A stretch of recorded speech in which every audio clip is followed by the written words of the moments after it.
भगवत गीता में श्री कृष्ण ने कहा है, बुरा जो देखन मैं चला, बुरा न मिलिया कोय।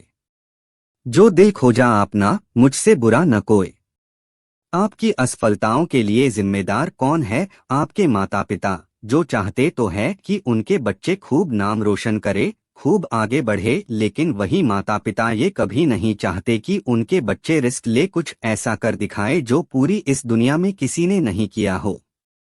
दोस्तों, कहानी सुनने से पहले हमारे चैनल को सब्सक्राइब कीजिए और बेल आइकन को जरूर दबाएं, जिससे आपके पास सबसे पहले हमारी वीडियो पहुंचे और उसका आनंद उठा सके।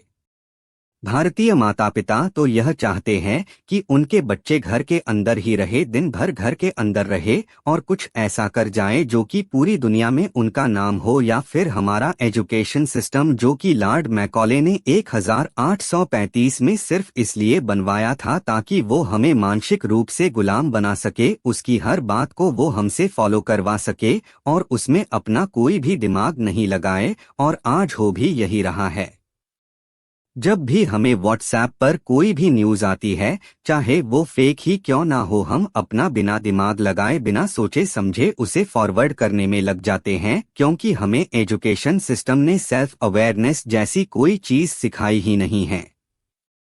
हमारा एजुकेशन सिस्टम तो हमें इतिहास रटना सिखाता है, ना कि इतिहास रचना। और सबसे बड़ी दुख की बात तो ये है कि जिस एजुकेशन सिस्टम में हम पढ़ते हैं, हर दिन जहाँ जाते हैं, वहीं पर हमारा राष्ट्रगान, जो कि जन गण मन अधिनायक जय है, हम उसे गाते तो है, लेकिन कई भारतीय को उसका मायना ही नहीं पता। या फिर जिम्मेदार है हमारी सरकारें, जहां यदि एक युवा सरकारी नौकरी पाने के लिए निकलता है तो उस एक नौकरी को पाने के लिए उसको अपने जैसी लाखों युवाओं के साथ प्रतिस्पर्धा करना पड़ता है।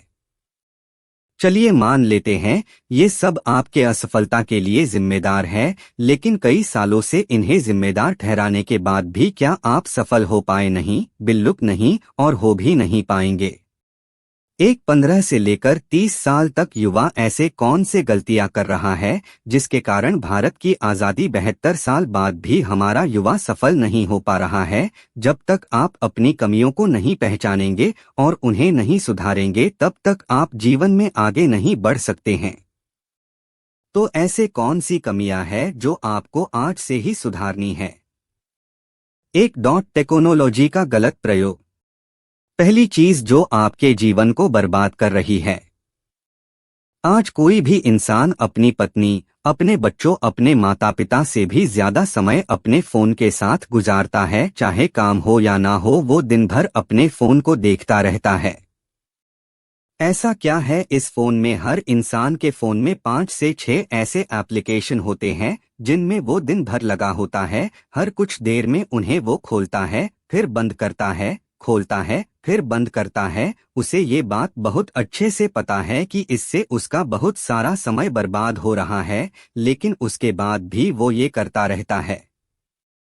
दो, युवाओं का रिलेशनशिप।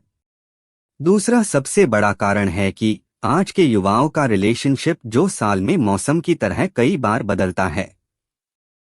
पहले ये परेशान रहते हैं कि हमारे जिंदगी में कोई है नहीं, जब कोई आ जाता है तब परेशान रहते हैं कि ये आया क्यों, और जब वो उसे छोड़कर चला जाता है तो फिर परेशान रहते हैं कि इसने हमें धोखा दिया, और इसी धोखे से उभरने के लिए वो अपने जीवन के कई सारे साल को बर्बाद कर देता है। बाबू जान सोना करने के चक्कर में वो ये भूल जाते हैं कि उनके जिंदगी में इससे भी ज्यादा कुछ महत्वपूर्ण है। पहले वो एक दूसरे से वादा करते हैं कि एक दूसरे के साथ रहेंगे, लेकिन फिर वो ना दोनों एक दूसरे के साथ रहते हैं और ना ही ये समय उनके साथ रहता है। 3, इनोवेशन का ना होना। तीसरा सबसे महत्वपूर्ण कारण है कि हमारी सोच में इनोवेशन का ना होना। आज हम भारतीय बहुत ही फक्र के साथ कहते हैं, और होना भी चाहिए, कि हमारे सुंदर पिचाई गूगल के सीईओ है, सत्य नडेला माइक्रोसॉफ्ट के सीईओ हैं, इंदिरा नोई पेप्सी के सीईओ हैं, और ऐसे बहुत सारे भारतीय विदेशी कंपनियों के लिए बहुत अच्छा कर रहे हैं। लेकिन आज हमें और हमारे देश को इस बात की जरूरत है कि हम ऐसे कंपनियों में नौकरी करने की बजाय ऐसी कंपनियां खुद खड़ी करें। लेकिन हमारे देश में तो उल्टा ही हो रहा है। फ्लिपकार्ट और पेटीएम जैसी बड़ी कंपनी बनाने के बाद भी हमने उनका मालिकाना हक विदेशी कंपनियों को दे दिया। यदि हम ध्यान लगाएं कि बड़ा नौकर बनने से अच्छा है कि हम छोटा मालिक बन जाए, तो हम अपने लिए और अपने देश के लिए बहुत कुछ अच्छा कर पाएंगे। खुद की गलतियों को जानने के बाद भी तब तक काम नहीं बनेगा जब तक हम उन गलतियों को सुधार ना ले। 4 करके दिखाने में भरोसा रखे। मेरी ये बात हमेशा याद रखना कि इस दुनिया को सुनाई कम और दिखाई ज्यादा देता है, इसलिए आप बोलने की अपेक्षा करके दिखाने में भरोसा रखे। कई बार आप अपने फैमिली पर गुस्सा हो जाते हो कि वो आपकी बात नहीं मानते। क्यों माने? सालों से आप सिर्फ बोलते तो आ रहे हैं कि मैं ये कर डालूंगा, वो कर डालूंगा, लेकिन आपने उन्हें करके नहीं दिखाए। जिस दिन आप उन्हें करके दिखा देंगे, सिर्फ फैमिली नहीं पूरी दुनिया आपकी बात मानेगी। 5 खुद के साथ एक्सपेरिमेंट करें। आपको अपने साथ एक्सपेरिमेंट करना होगा। दुनिया जरूर कहती है कि एक लक्ष्य बनाओ और उसे हासिल करके दिखाओ, लेकिन उस एक लक्ष्य को बनाने से पहले आपको कई बार अपने साथ एक्सपेरिमेंट करना होगा। जैसे हुसैन बोल्ट बहुत ही अच्छे क्रिकेटर थे, लेकिन उन्होंने अपने प्रतिभा को पहचाना और दुनिया के सबसे तेज धावक बने।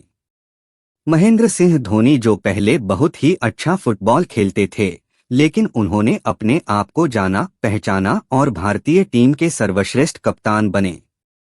से ही आपको भी अपने साथ एक्सपेरिमेंट करना होगा और उसी के बाद आगे बढ़ना होगा। अब इस एक्सपेरिमेंट में आप कई बार गिरेंगे, लोग आपको बुरा भला कहेंगे, ताने मारेंगे, कहेंगे ये तुम्हारे बस की बात नहीं है, लेकिन तुम कभी हार मत मानना। अपनी गलतियों को पहचानना, उन्हें जानना, उन्हें ठीक करना और जिंदगी में आगे बढ़ना। कर्मण्येवाधिकारस्ते मा फलेषु कदाचन माँ कर्मफल हेतुर्भुर्माते संगोस्त्व कर्मणि। गीता में भी हमें यही समझाया है कि हमारे हाथ में सिर्फ कर्म करना है, फल का अधिकार हमारे हाथ में नहीं है। वो हमें ईश्वर देंगे अच्छे कर्मों का अच्छा फल और बुरे कर्मों का बुरा फल। इसके लिए आप हमेशा तैयार रहिए। आशा करता हूँ कि मेरी बातें आपको समझ में आई होगी।